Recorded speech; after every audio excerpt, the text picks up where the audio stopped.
Marlene Groves, can you hear me? Marlene Groves, 33300 Ridge Road. Thank you, commissioners. Thank you, Sam. I think it looks good. I have one question, and that is we're talking about the annual goals. Is there a slide on the 2019 measurable annual goals for us to see? And if there isn't, when might that be available? So generally that's part of our budget. Budget? Okay. Yeah, that's part of the budget presentation. Okay, because this is the bigger picture, so. Yeah. And there's a draft budget in your packet. Very good. Which, yeah, the numbers, when we publish the budget, that annual work plan is essentially the cover sheet for each department that discusses accomplishments for the previous year and what their budget is intended to accomplish for the upcoming year. Thank you.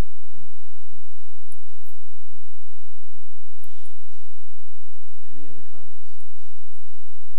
All right. Thanks, Sam. On to the next one. Elbert County Building Authority. Commissioners, as you know, we have a Elbert County Building Authority that was created in order to rebond the Justice Center. The current appointees are no longer able to serve in that, so we are going to next week actually look at appointing by resolution 3 people to that. The board members are recommended as follows: myself as county manager, Justin Clausen as director of administration, and Michelle Schroet. So that will be coming to you next week. We are all current with the Secretary of State on our next meeting. So Secretary of State, we're all correct with the paperwork on that, so we should be in good shape. Once you guys make that, we'll update the Secretary of State's website with the new appointees, and we'll be in good shape. Yep. My understanding is that's just a body that holds the loan. Yep. On the Justice Center. Justice Center. Thanks. It's been a while. Yeah. Making that right. So, any comments on our building authority? On to the next one. On to, I think we've moved up consideration of the resolution requiring fire service district inclusion fees. I think we moved that up to discussion. Yeah. Yes. I think, Bart, you were going to... That's right. Commissioners, both the county manager and myself have actually set a meeting at the beginning of next month, sit down with all of the area fire chiefs, if they're able to make it, and really discuss this particular item and a host of others. Some of the other items are going to be talking about the collection of administrative fees and the collection of the fire department fees themselves on behalf of those fire districts by the county. A couple of other items, but we really should be able to make sure everybody's on the same page. And so just, essentially being able to discuss this with them, I think it's important to perhaps push it off a little bit, just an offer of good faith in order to make sure that everything's squared away once we actually do adopt it. That was good. I was going to say, for the public here, could you give just a quick synopsis of kind of the background with the Bradbury fire and sure. People that are outside of fire districts? Well, so something that is unique to Elbert County due to the lack of certain areas and development in certain areas, there are what's affectionately referred to as no man's land that are not covered by any fire district, period. That really presents a risk to neighboring landowners and structure owners. And so we've been trying to work with the fire departments to come up with a solution that really works. And so what we're looking at this point is when there's a request for residents and structures to be built, in order to be able to acquire a building permit, there needs to be proof of service by a fire department, willingness by a fire department to serve that property, which would include that residence or that structure. And so that's, it's a health, safety, welfare issue. And as I said, it's a safety issue for the neighboring property owners and structures. So I think we've arrived at something that holds a good balance, either by joining that fire department or setting a bond along those lines. And so it's a pretty good solution, and I think we're going to have a pretty successful outcome with it. What brought this to your attention was what Chris just asked about, is the Bradbury fire. It was located in one of these no-man lands areas. The fire departments did respond, more than one. They incurred costs of somewhere, we're told, and I'm not sure exactly right if I'm right here, somewhere between $15,000 and $18,000, and they had no source of funds to pay for that, because these no-man lands are not included in a taxing district. So what happens is, and that was just a prairie fire, and now we've got some people that are coming forward wanting to build homes in the no-lands lands, and we're very concerned, just as Bart said, is that there's a health, safety, and welfare thing, because no fire department is obligated to come to those, and they, even if they do go, there's no funding to reimburse them for their efforts. So bringing this to the Bradbury fire was what brought this to all of our attention. So I'm looking forward to coming up with a plan that covers these areas.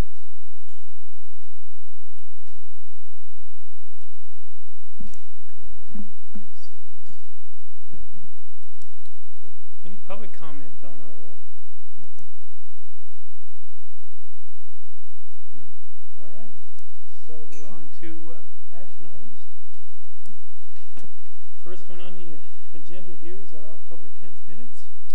Yeah, Mr. Chair, I move that we accept the October 10th minutes as presented and dispense with reading. Second. Do we have any discussion on our minutes? No.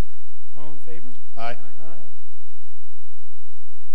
Okay, I think at that point that ends our action. Now, can we open a public hearing, please? Oh, yes. Motion to open. Yeah, Mr. Chair, I move that we open a public hearing for consideration of a liquor license for Singing Hills Liquor.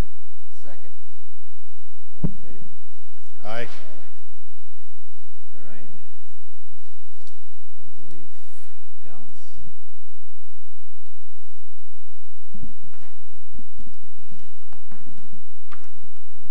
Good morning, Commissioners. Dallas Schroeder, Elbert County Clerk and Recorder.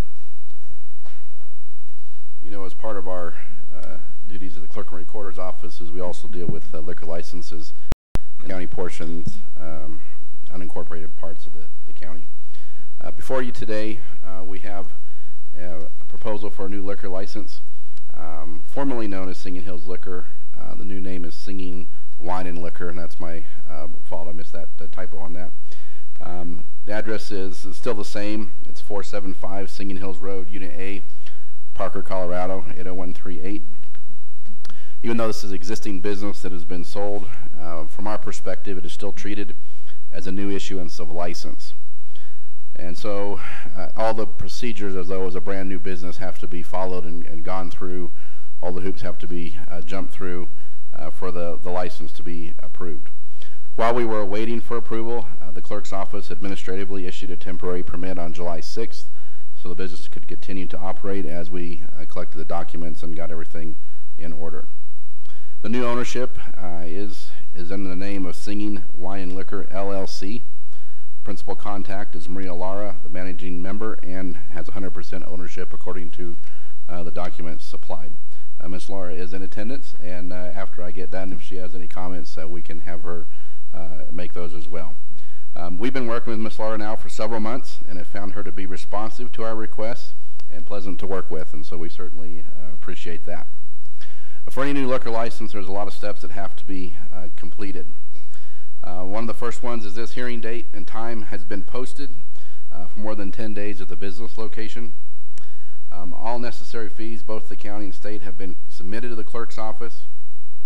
A certificate of good standing from the Colorado Secretary of State's office has been supplied for Singing Wine and Liquor. A bill of sale along with a financing documentation has been provided. There has been a submission of the fingerprint card, and subsequent submittal to the CBI has been completed with a returned report. There's been a physical inspection of the facility to verify the diagram that was supplied was accurate. That was conducted by myself and Rachel Buchanan. We found that to be accurate. A petition was made available for citizens within a 2-mile radius of the location, either to be in favor or opposed to the license. 85 signatures were submitted on the petition with 100% support for Singing Wine and Liquor to obtain their permanent license. These documents have been supplied and reviewed in accordance with Colorado state statutes. The clerk's office finds the packet complete and awaits your decision on the approval or rejection of the application. And we'll entertain any questions. I was just going to say, I think this is the first one I've seen come through where there's not one person that opposes it, but it's been a good existing business. I'm glad it's continuing.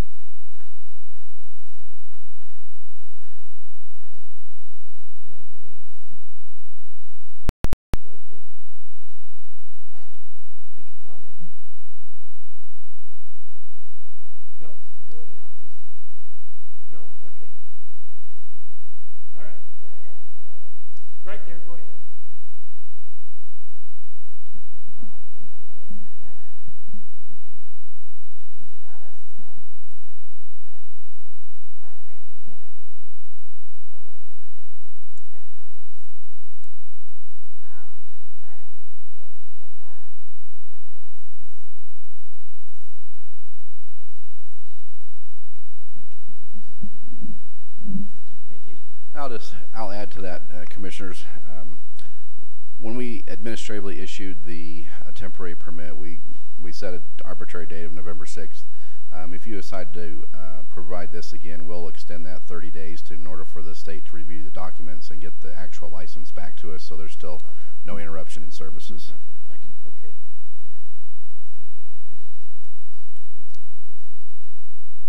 Dallas, make sure I understand.